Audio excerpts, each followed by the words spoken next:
کشمیر اور پاکستان کو ملانے والے اہم قدرتی راستے کوہالہ کے مقام پر یوم ولادت قائد اعظم محمد علی جناح کے حوالے سے ایک تقریب کا انعقاد کیا گیا۔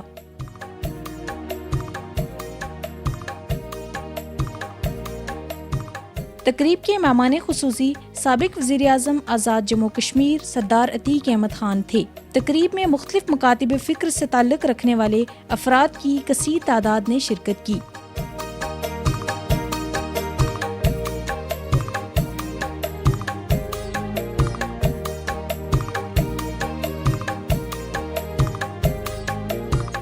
اس موقع پر شہریوں نے ہاتھوں میں قائد اعظم محمد علی جناح کی تصاویر، آزاد کشمیر اور پاکستان کے پرچم تھام کر پاکستان زندہ باد اور کشمیر بنے گا پاکستان کے فلک شگاف نعرے لگائے۔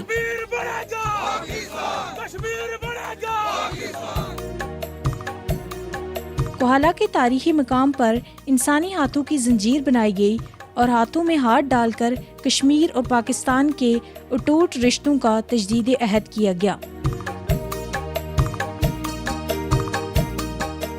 اس موقع پر پرچم کشائی بھی کی گئی۔ پاک فوج اور پولیس کے چاق و چوبند دستوں نے سلامی دی۔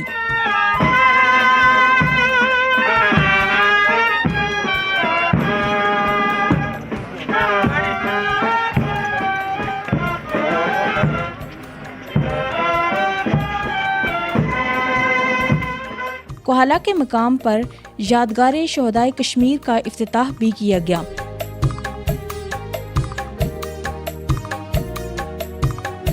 تقریب سے خطاب کرتے ہوئے سابق وزیر اعظم آزاد جموں کشمیر سردار عتیق احمد خان نے کہا کہ کشمیر اور پاکستان کے عوام قائد کے فرمان کشمیر بنے گا پاکستان کا مان رکھے ہوئے یک جان دو قالب کی صورت ہیں۔ یوم قائد کی نسبت سے قائد اعظم علیہ رحمت کو خراج عقیدت پیش کرتے ہیں، ان کی ساری ٹیم کو خراج عقیدت پیش کرتے ہیں جنہوں نے دو قومی نظریے کی بنیاد پر پاکستان کا قیام ممکن بنایا۔ اس بات پر توجہ دی جائے کہ قائد اعظم نے کن مشکل حالات میں پاکستان کا قیام کیا۔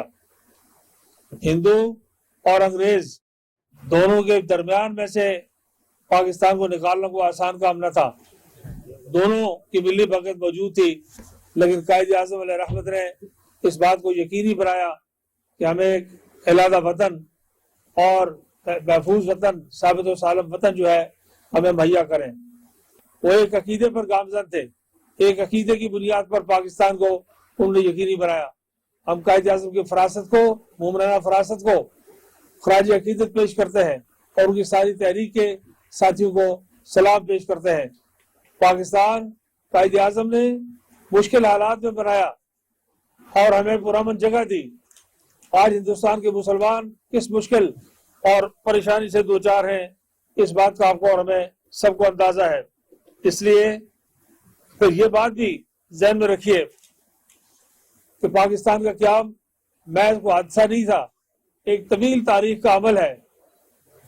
ایک صاحب لکھتے ہیں اپنی کتاب میں کہ قائد اعظم جب تحریک پاکستان کے درمیانی عرصہ میں کچھ عرصہ کے لیے انگلینڈ چلے گئے تو لندن میں اپنے فلیٹ کے دوران انہیں مختلف قسم کی آوازیں آتی ہوئی دکھائی دی، انہیں خوشبو سنائی دے، انہیں روشنی دکھائی دے۔ قائد اعظم کہتے ہیں کہ میں کافی دنوں تک اس بات کا پیچھا کرتا رہا کہ مجھے معلوم ہو جائے کہ کیا بات ہے۔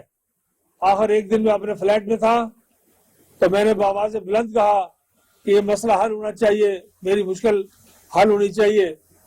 کتنے عرصے سے یہ خوشبو، یہ آواز، یہ روشنی میرا پیچھا کر رہی ہے۔ تو قائد اعظم کہتے ہیں کہ آواز آئی کہ جناح میں تمہارا نبی محمد ہوں اور تمہیں یہ ہدایت دیتا ہوں کہ واپس ہندوستان جاؤ اور اپنے سفر کی تکمیل کرو۔ سامعین محترم، پاکستان کے پیچھے اللہ کی تائید، اللہ کے رسول کی تائید، یہ بات ذہن نشین کرنے والی ہے کہ جس ملک کی بنیادوں میں اسلام ہو، دو قومی نظریہ ہو، اللہ اور اللہ کے رسول کی تائید ہو، وہ ملک پاکستان عالم اسلام کا ایک مضبوط اور طاقتور ترین قلعہ ہے، اور پاکستان کے اندر وہ ساری صلاحیتیں موجود ہیں کہ جو ضرورت پڑنے پر سارے عالم اسلام کی رہنمائی کر سکتا ہے۔ اس لیے پاکستان کو نقصان پہنچانے والے ہوش کے داخل ہے اور اس بات کا ادراک کریں، بنگالیوں سے سبق سیکھیں۔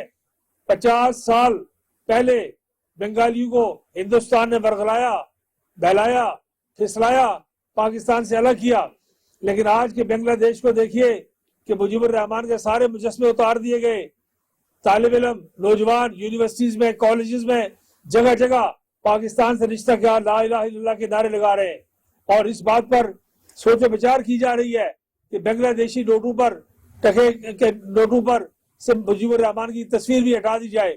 آج 50 سال بعد ان کو اس بات کا احساس ہوا کہ جو ظلم و ستم مفتی بہاری نے کیا, جو ظلم و ستم وہاں ہندوستان کی فوجوں نے کیا, جس کو پاکستان کے ساتھ نفرت کے لیے استعمال کیا گیا, آج 50 سال بعد لوگ اس بات کا احساس کر رہے ہیں, ادراک کر رہے ہیں, اور پاکستان کی محبت ان کے دلوں میں جاگی ہے. آنے والے وقت میں مجھے پاکستان ایک بہت طاقتور ملک کی حیثیت سے دکھائی دے رہا ہے, مجھے مضبوط معیشت والا ملک دکھائی دے رہا ہے, مجھے کامیاب اور کامران ملک دکھائی دے رہا ہے. آج امریکی دباؤ اس لیے ڈالا جا رہا ہے کہ اسرائیل اور ہندوستان کی بالادستی اس خطے میں قائم ہو. میں مبارکباد دیتا ہوں حکومت پاکستان کو, میاں محمد نواز شریف کو اور عسکری قیادت کو کہ جنہوں نے بہت جرات مندی کے ساتھ اس کا جواب دیا ہے. اور جس دن پابندی لگی اس کے دوسرے دن 7,000 میل دور مار کرنے والا میزائل ٹیسٹ کر لیا, راکٹ ٹیسٹ کر لیا. پاکستان اپنی دفاع کے لیے, اپنی خود مختاری اور سالمیت کے لیے اس سارے مشن پر گامزن ہے. وہ کسی کے خلاف جارحیت نہیں کر رہا. اس لیے پاکستان کا راستہ روکنا, پاکستان پر پابندیاں لگانا کسی سوچ قابل قبول نہیں ہے. جس طرح 6 لاکھ لوگ, اگر کشمیر کے 6 لاکھ مرد و زن اپنی جان, خون, مال, عزت, آبرو دے کر پاکستان کی سلامتی اور بقا کا پرچم بلند کر سکتے ہیں, تو پھر یاد رکھیں جب تک ایک بھی باغرت کشمیری زندہ ہے, کشمیر کی سرزمین پر پاکستان کا پرچم سرنگو نہیں ہو سکتا. یہ بلند سے بلندتر ہوگا, لہراتا رہے گا اللہ تعالیٰ کے فضل و کرم سے. اور کشمیر کے لوگ اپنے آبا و اجداد کی قربانیوں پر فخر کرتے ہیں. وقت کم ہے, میں تفصیل میں نہیں جاتا, لیکن آپ جوان لوگوں کے لیے, طلبہ اور طالبات کے لیے, اور باقی سیاسی کارکنوں کے لیے یہ بتانا چاہتا ہوں کہ یہ جب اسٹینڈ سٹل ایگریمنٹ 12 اگست کو ہوا, مہاراجا ہری سنگھ نے اسٹینڈ سٹل ایگریمنٹ کیا, اور اس کے بعد ہندوستان اور پاکستان کی مجوزہ قائدین کو یہ پیش کیا, حکومتوں کو پیش کیا, تو 14 اگست کو پاکستان بنا, جس کے نتیجے میں 15 اگست کو پاکستان نے اسٹینڈ سٹل ایگریمنٹ کو قبول کیا. اور سری نگر میں, جموں میں, لداخ میں جہاں کمیونیکیشن کی بلڈنگز تھی, جہاں پوسٹل سروسز کی بلڈنگ تھی, ان سب پر پاکستان کا پرچم لہرا دیا گیا. اور سری نگر کے ڈاکخانے سے پاکستان پوسٹل سروس کی مہر والے لفافے آج بھی موجود ہیں, جو 26 اکتوبر 1947 تک چلتے رہے, اور 27 اکتوبر کو ہندوستان نے فوجیں اتاری اور یہ راستہ بند کیا. پاکستان اور کشمیر کا رشتہ تاریخی ہے, فطری ہے, ازلی ہے, جغرافیائی ہے, ثقافتی ہے, ماضی کا ہے, حال کا ہے, اور مستقبل کا ہے. یہ رشتہ ٹوٹنے والا نہیں ہے اللہ تعالیٰ کے فضل و کرم سے. اور وقت جلد آئے گا کہ ساری ریاست جموں و کشمیر آزاد ہوگی. ہندوستان رشتہ دیوار پڑے, ہندوستان کا ایک قانون ہے, پاکستان کا ایک قانون ہے, اقوام متحدہ کا قانون ہے, لیکن اللہ کا بھی ایک قانون ہے کہ 6 لاکھ قربانیاں, this is against the law of nature, یہ نظام قدرت کے خلاف ہے, قانون فطرت کے خلاف ہے کہ 6 لاکھ قربانیاں ضائع چلی جائیں. یہ قربانیاں رنگ لائیں گی, ریاست جموں و کشمیر ایک دن آزاد ہوگی, اور ساری ریاست جموں و کشمیر پر چپے چپے پر پاکستان کے پرچم لہرائیں گے. میرے ساتھ ایک نعرہ لگائیے, میں بات ختم کروں.